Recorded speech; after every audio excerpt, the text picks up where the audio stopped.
imparting the community awareness program during national disasters. Welcome you, sir. Listen, next I appreciate the NSS program officer Dr. Babana for arranging such a wonderful togetherness for these are man-made disasters, sir. In both the cases, how you have to respond. How you have to respond. உங்களுடைய response எப்படி இருக்கணும்? How you have to react.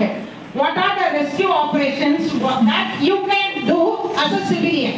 As a civilian, நீங்க எந்த response பண்ணணும், எப்படி respond பண்ணணும், என்ன மாதிரியான ரெஸ்கியூ ஆபரேஷன்ஸ் எல்லாம் கேரி ஓவர் பண்ணலாம்ங்கறத ஒரு just you are given an awareness program. Is it clear? சரி, இந்த NDRFல நிறைய 10 days ப்ரோக்ராம்லாம் இருக்கு. Earlier in our college we have given 10 days program for the NSS students. But இது வந்து ஒரு 2 or 3 hours program தான். நல்லா கவனிச்சுக்கங்க. டிசாஸ்டர்ங்கிறது எங்க வேணாலும் பக்கத்துல நம்ம ஊர்ல எங்க வேணாலும் நடக்கலாம். ஒரு ஃபயர் ஆக்சிடென்ட்டா இருக்கலாம். This or get demolished. These are comes in our mind. I have a few photos here. What happened in our country, as our country has witnessed lots of major disasters. Few of them I have already picturized here. I will ask my people to continue this one. Next is see, this is the incident happened in 1984 at Bhopal Chemical Plant. It's a methyl isocyanide. I think you might know about that one with this gas incident. Next is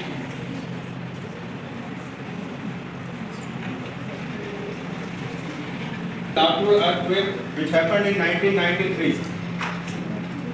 Here in Gujarat, in Maharashtra, more than 52 villages are demolished in this earthquake, and more than 30,000 people are dead.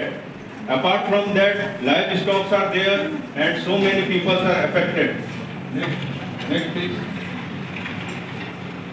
This is the Bhubaneswar super cyclone, where in 1999 a cyclone struck at the Paradip road, and major people, almost 10,000 persons, 10,000 people are dead, and apart from that, more than 1 lakh people are affected. The Gujarat earthquake happened in 2001, in the 26th of January 2001. It will happen where almost 15,000 people are dead, and more than 5,50,000 all over the country. This tsunami affected 14 countries. Apart from Indonesia, then subsequently to India, Thailand, and realized that there is an inherent weak responses among the central and state agencies.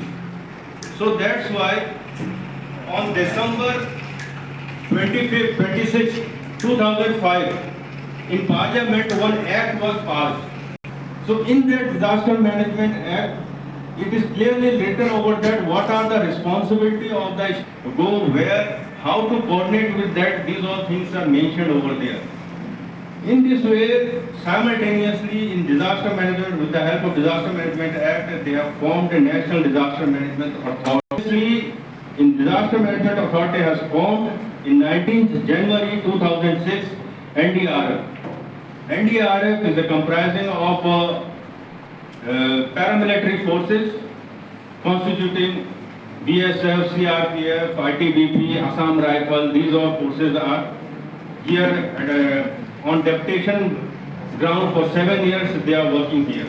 Here we are going to train, and in this way we are responsible. If something will be happen in our area of responsibility, then we are rushed to go there and help people under the requisitions of and directions of the district authority. This is a small brief about our NDRF, how it constituted, and now I am going to continue with the further program. That one is the community awareness program with my team. Now over to my team. Thanks a lot.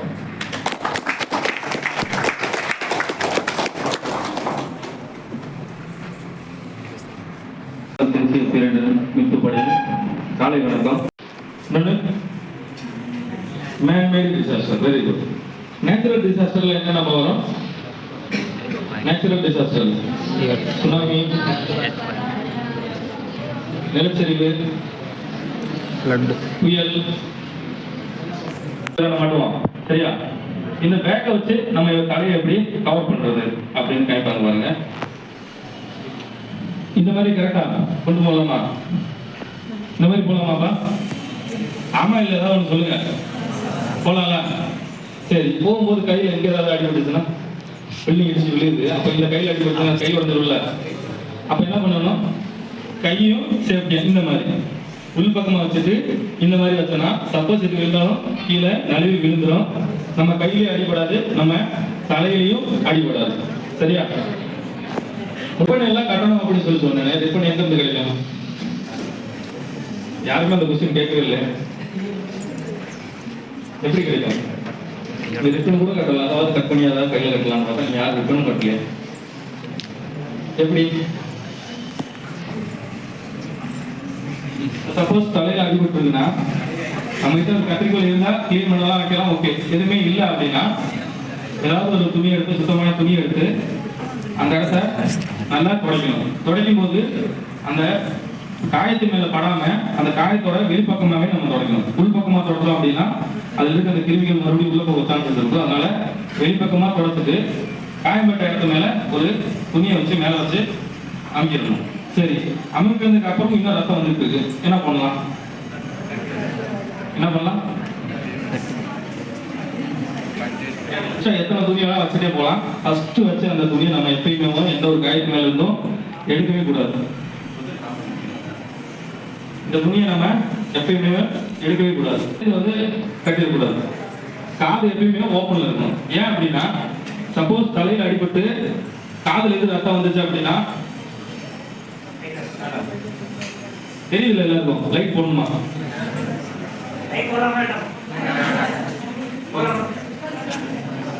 காதுல இருந்து ரத்தம் வந்துச்சு அப்படின்னா தெரியாம போயிடும். ஏன் அப்படின்னா அந்த எங்கேயும் எப்போது படம் இந்த மாதிரி கை எந்த இடத்துல முடிவு இருக்கோ அந்த இடத்துல வச்சு நம்ம சப்போர்ட் கொடுத்து கட்டணும். அது இல்லாட்டி அது சாப்பிட்டான இந்த வாழை மட்டை இருக்கும் பார்த்தீங்களா, வாழை மட்டை அது கூட சாப்பிட்டா தான் இருக்கணும். வச்சு கட்டுறதுக்கும் ரொம்ப ஈஸியாகவும் அதை சீக்கிரமா கட் பண்ணி எடுத்துட்டு நம்ம சுலபமாகவும் வரும்.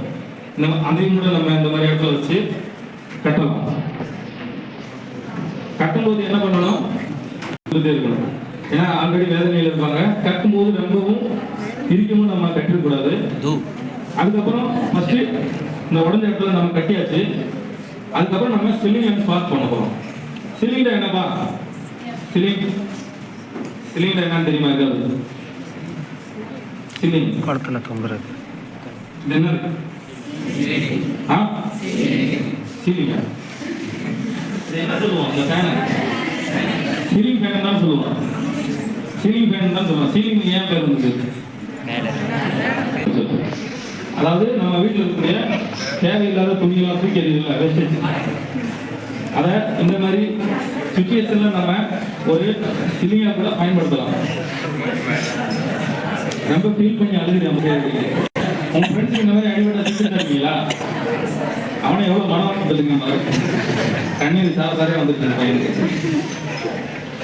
ரியலாவே இருக்கு உங்களுக்கு. அதுக்கப்புறம் அதுக்கு மேல ஸ்வாட் கட்டுறோம். ஸ்வாட் எது கட்டுறோம் அப்படின்னா இந்த சிலிங் மட்டும் கட்டும்போது கட்டிட்டு நம்ம நடந்தோம் அப்படின்னா கை கொஞ்சம் லட்சியமாகவும் ஆடிட்டே இருக்கும். அதனால இன்னும் அதிகமாக உங்களுக்கு காயம் ஏற்படக்கூடும். அதனாலதான் நம்ம அதுக்கு மேல ஸ்வாட்னு சொல்லி இன்னொரு துணி வச்சு கட்டி இருக்குமா கட்டி கட்டும்போது இந்த கையை விட்டுட்டு தான் கட்டணும். சரியா? அதை சேர்த்து கட்டிடுவாங்க. அப்புறம் ரோபோ மாதிரி தான் நடக்க வேண்டிய சூழ்நிலை. சரியா? அந்த கை ஃப்ரீயா இருக்கட்டும், இன்னொரு கை நல்லா தான் இருக்கு. இந்த மாதிரி கட்டி நம்ம அவங்களுக்கு ஹாஸ்பிட்டலுக்கு கொண்டு போகலாம். ஏன் இந்த மாதிரி கட்டி கொண்டு போறோம் அப்படின்னா அவங்களுக்கு ஏற்பட்ட அந்த பிராக்சர் வந்து நம்ம கொண்டு போகும்போது ஒரு மேடு பள்ளமான பாதையா இருக்கலாம், இல்லை ஒரு மலைப்பகுதியில் இந்த மாதிரி நடந்திருக்கலாம். கொண்டு வரும்போது அவங்களுக்கு இன்னும் அதிகமா காயங்கள் அதிகமாக போகும். அதனாலதான் நம்ம அதை